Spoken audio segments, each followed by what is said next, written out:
Ooh, love your Smells dress. good in here. Thank you. Love the polka dot. So Ooh, cute. smells so yummy. It does smell good in here? Yeah, it has to be a girl. I'm sure. Sorry, guys. No offense. Sure, I'll take credit for that. Yeah. Hi, how you doing? Eva, I gotta say, I love your role. Romina moved me so hard because I'm a Latina and I completely can see, I don't know, your role there. You surprised me. I don't know, I gotta say, to see you without makeup, being like going so deep, that at some point you made the people cry and everything. How was for you to do such a role? Oh my God, I wanted this role so bad because I knew after seeing Blue Valentine, I knew that this director, Derek St. France, was going to want raw and was going to basically give me the experience that I've been craving for all these years, you know.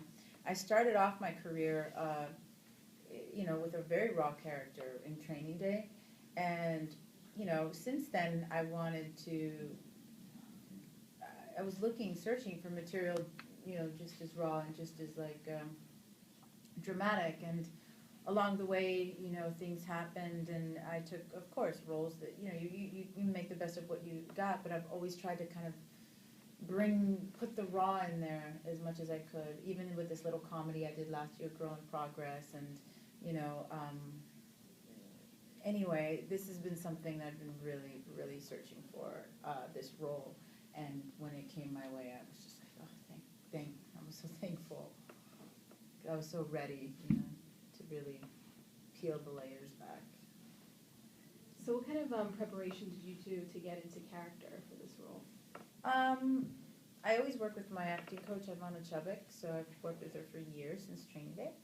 And for this character, right before I left for Schenectady to film, I actually had a bunch of women come over, mothers, and people who were mothers, and my sisters who are mothers, and friends, and I posed the question. I said, okay, so this is my predicament as the character.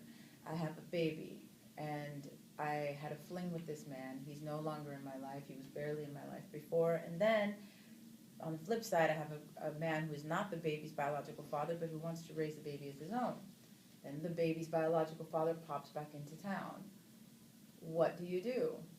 I thought for sure most women were going to tell me, you take the stable person and you have him raise your child and you do the right thing, and you know, and they were like, no, you've got to, something primal would kick in and you would want to make it work with the father's biological with the child's biological father. And I was like, really? Even though he's very unfit? They're like, absolutely.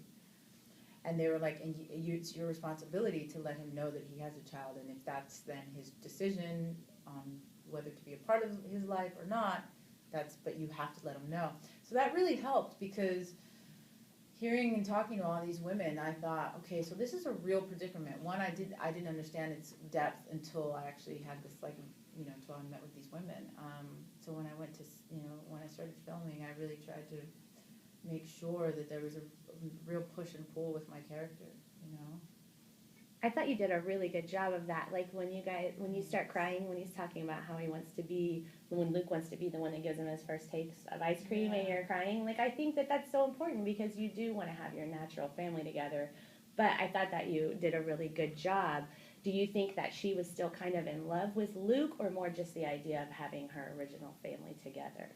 I'm not sure. I think it was probably a combination of stuff. I also feel like, you know, he, in this sleepy town that she kind of lived in, you know, this is the early 90s, no Facebook, no way to, you know, no internet.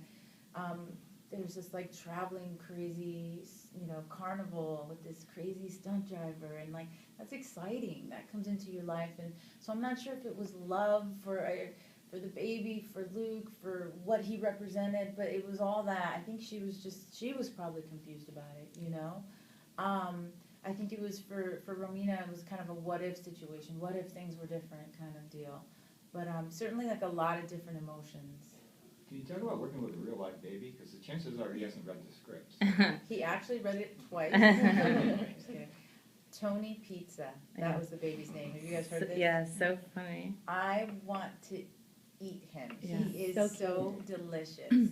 He was incredible. And one thing that was so amazing, and I don't know, I forget if it made the film, but it happened so many times. Ryan, have you guys talked to Ryan yet? No. The baby loved him. Ryan was like his pacifier. It was amazing. We get why the baby would love the him. baby would, Ryan would pick him up. The baby would be crying, because the mother of Tony Pizza's mom and dad were amazing because they really let us, and Derek's, Derek likes to make everything feel very natural, and I love him for that.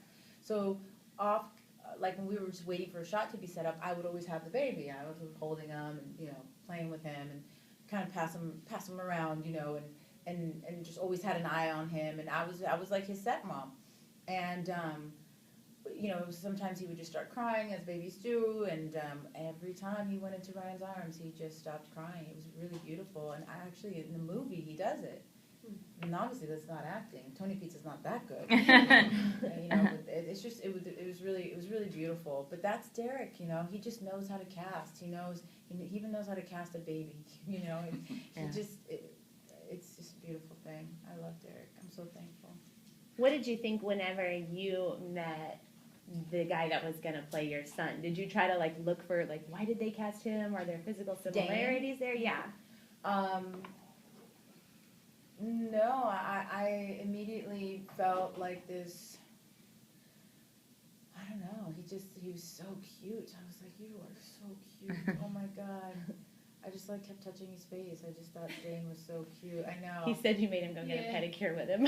Yeah. Well, I made him I did horrible mom things that that you have to do as a young kid when you want to go get a pedicure with your mom and sit there. And I was like, you're gonna sit there and you're gonna talk to me because I'm bored and I'm getting a pedicure, and it's And he was just like, oh my God. So yeah, we definitely did that. We took a really nice walk one day. That was really beautiful by the park. And oh my God, I'm gonna get emotional. He's such a special kid.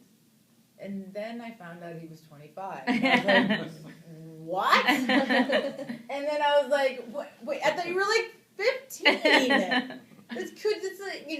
And then I found out he was engaged to be married. And I was like, what? I was like, well, I want to meet this young lady, And then it was really funny because I met her, and she's obviously lovely. They're married now, but at first I was definitely like, hello, nice to meet you. Checking her out. Yeah, checking her out. I'm very protective over Dane. Even now in the other room, they were asking me something like, Jason's such a mess at the end. When we meet you guys, when we catch up to you guys 15 years in the future, he's such a mess. And I was like, he wasn't that much of a mess. Avery was a mess. Yeah. Jason wasn't that bad. I feel protective of him. What did you think of Ryan Gosling's face tattoo amongst all his tattoos? Amazing, frightening. Really was great for the character. Yeah. Is someone with so many tattoos someone you could see yourself really falling for? Well, I think that question is really, as far as if Romina really fell for him or not, that's more to be decided. I think that's more the audience to decide. I was more concerned with kind of her,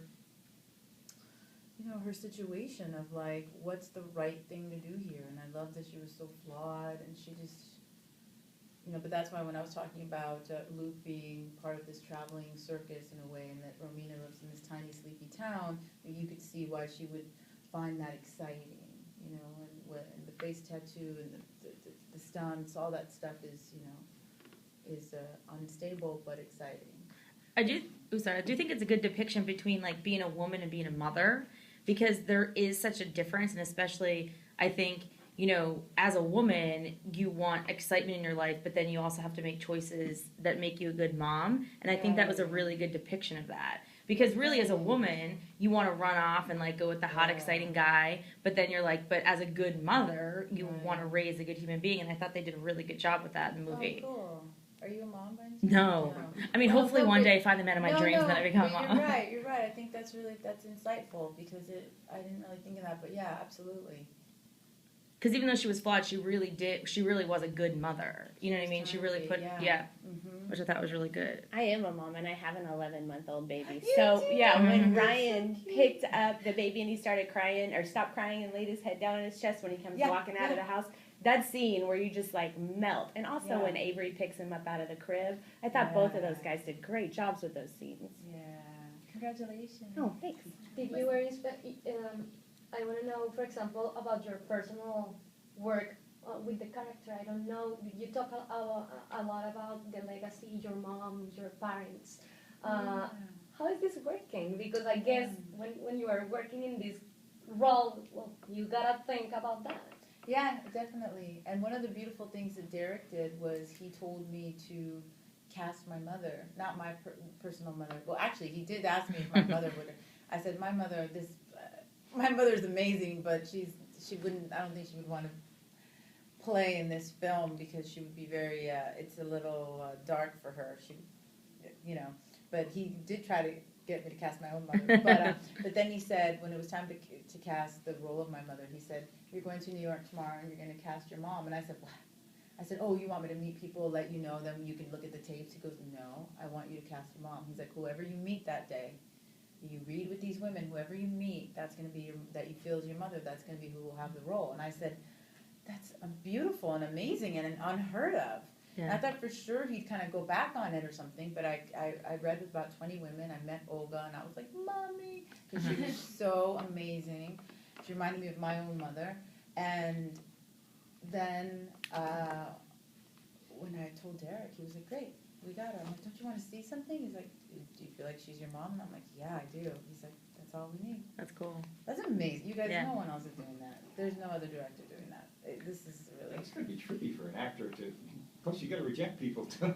Oh, that part was absolutely horrible, but I felt like taking every one of those ladies out to dinner or something, and like, I don't know, they were wonderful, but, it's like every audition, and it's like every audition. I've certainly, had my share, and, will continue to have my share. It's how it goes. You go in and you hope you're right, and if you're not, you go for the next one.